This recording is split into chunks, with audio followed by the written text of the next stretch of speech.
کہ دھیرے دھیرے فلسطینیوں ایسی سچویشن تو ہوئی گئی جہاں پہ وہاں پہ رہنا مشکل ہو گیا، ان کو ڈھکیل دو ایجپٹ کے اندر۔ اب دیکھنا یہ کیا ایجپٹ اس سے ملا ہوا، ایجپٹ نے پہلے تیاری تو پوری کر رکھی ہے، کیمپس بنائے ہوئے ہیں وہاں پہ، ہزاروں کیمپس اریکٹ کر دیے گئے ہیں کہ اگر جو آئیں گے ان کو وہاں پہلے ٹھہرایا جائے گا، اور پھر اس کے بعد جو اسرائیل کا پلان ہے کہ ان لوگوں کو فائنلی جو ہے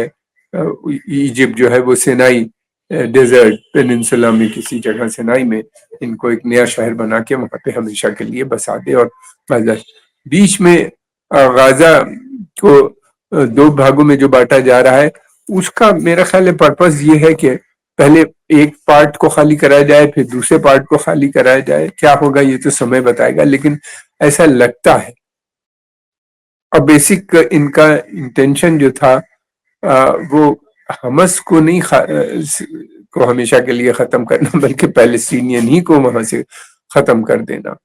حالانکہ ابھی یہ مشن ان کا جو بھی تھا یہ ابھی پورا نہیں ہوا، کہ انہوں نے ویسٹ بینک میں اپنا الگ نیا اسی پیٹرن پہ کام شروع کر دیا، خاص طور سے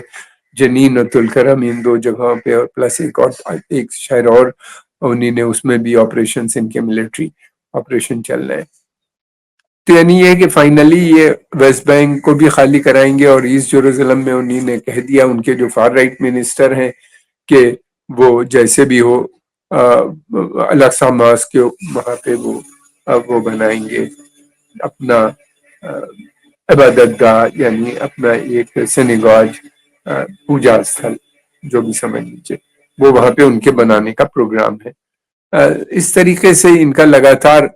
چل رہا ہے ایک کنسرٹ، اور ایسا لگتا ہے کہ امریکہ یورپ سب ملے ہوئے ہیں، وہ چاہتے ہیں گریٹر اسرائیل بن جائے۔ امریکہ اتنا جو امریکن گورنمنٹ جو ہے وہ اتنی زیادہ پریشر میں رہتی ہے اسرائیل سے، بالکل وہی کرتی ہے جو اسرائیلی اس سے چاہتے ہیں کرانا۔ یہ اس میں تو اسرائیل کی سراہنا کرنی پڑے گی، اتنا چھوٹا سا ملک ہوتے ہوئے بھی اس نے پورا امریکن اسرائیلی پالیسی یا امریکن عرب پالیسی پہ جو ہے اس کا پوری چھاپ کنٹرول اسرائیل کا نظر آتا ہے۔ اور اس کے کئی جوئش لابی، میں تو کہوں گا زائنسٹ لابی، اس لیے کہ بہت سے یہودی فلسطین میں جو کچھ بھی ہو رہا ہے اس کے خلاف پروٹیسٹ بھی کر رہے ہیں، بڑی سنکھیا میں یہودی ہیں یوروپ اور امریکہ میں۔ یہ تو زائنسٹ پروجیکٹ کے حساب سے کام ہو رہا ہے۔ تو یہ ایک ان کا بڑے اس سے چل رہا ہے۔ اب یہ دیکھنا ہے کہ جو نیا شہر بنے گا کیا وہ کامیاب ہو پائیں گے اس نہ کرنے میں، یہ آنے اس لیے کہ اسرائیل کے اندر بھی کافی کیبنٹ میں بھی ڈویژن نظر آتا ہے۔ یولان گیلنٹ جو ہیں ڈیفنس منسٹر، وہ اسرائیل کے نتنیاہو کو بار بار بلیم کر رہے ہیں کہ نتنیاہو جو ہے وہ سیز فائر نہیں کر رہا، اور وہ یہ بھی کہہ رہے ہیں کہ جو وہاں پہ ہوسٹیج ہیں، اگر ایک بھی ہوسٹیج مرتا ہے تو اس کی ذمہ داری جو ہے وہ نتنیاہو پہ جائے گی، جبکہ 6 مر گئے۔ اس کے اوپر بھی بہت سے لوگوں کا کہنا یہ ہے کہ وہ آپریشن میں مر گئے اسرائیلی، وہ that went wrong somewhere. Anyway اس کے بارے میں بھی اتنا پتہ نہیں ہے ہمیں۔ اب یہ دیکھنا گیلن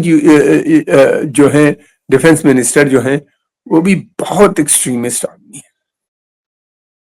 اور نیکسٹ پرائم منسٹر بننے کا وہ خواب دیکھ رہے ہیں۔ یہ وہ ڈیفنس منسٹر ہیں جنہوں نے اکتوبر 7 کے فوراً بعد کہہ دیا تھا، ڈکلیئر کر دیا تھا کہ اپنے جینوسائیڈل انسٹنکٹ جو تھی اس کھل کے آ گئی تھی کہ ہم پانی، بجلی، کھانا، ہر چیز سٹاف کر دیں گے غازہ کو پورے، اور وہی ہوا، وہ انہوں نے کیا بھی۔ اب بہت سی چیزیں ہیں جو لگاتار بڑھتی ہوئی نظر آتی، مطلب یہ ہے کہ اب وہاں کے اوپر چاہے کیا ہوگا، ایجپٹ کا کیا رول ہوگا، کیا ایجپٹ اس بات کو ایکسپٹ کرے گا۔ ایجپٹ کی اکنامک کنڈیشن بہت خراب ہے، اسرائیل ان سے کہہ رہا ہے کہ آپ فلسطینیوں کو لے لیجئے، غازہ کے غازنز کو لے لیجئے، ان کو ایک نیا شہر بنا کے بسا دیجئے، جو آپ کا لون ہے اس لون کو ہم آدھا معاف کرا دیں گے یا امریکہ اس کو پے کر دے گا۔ یعنی اسرائیل لون کو بھی نہیں پیمنٹ کریں گے، اور جو شہر نیا بنے گا اس کے لیے سعودی یا قطر اور بحرین یہ سب اس کے لیے پیسہ بھی دیں گے۔ باتیں تو بہت سی ہیں، ہم جلدی ہی آپ کو آگے اس کا جو ڈیولپمنٹ ہوگا بتانے کی کوشش کریں گے. ہم آپ کے آبھاری ہیں، آپ نے سمے نکال کے اس کو دیکھا. اگر آپ کو پسند آیا تو لائک، سبسکرائب اور پروموٹ بھی کیجیے. ہم آپ سے اپیل کرتے ہیں کہ آپ اس کو زیادہ سے زیادہ لوگوں میں بھیجیں، اپنے متروں اور پریوار یا جو بھی آپ کے ہوں، جو گروپس بھی ہوں اس میں بھی پوسٹ کریں اگر آپ کو اچھا لگا.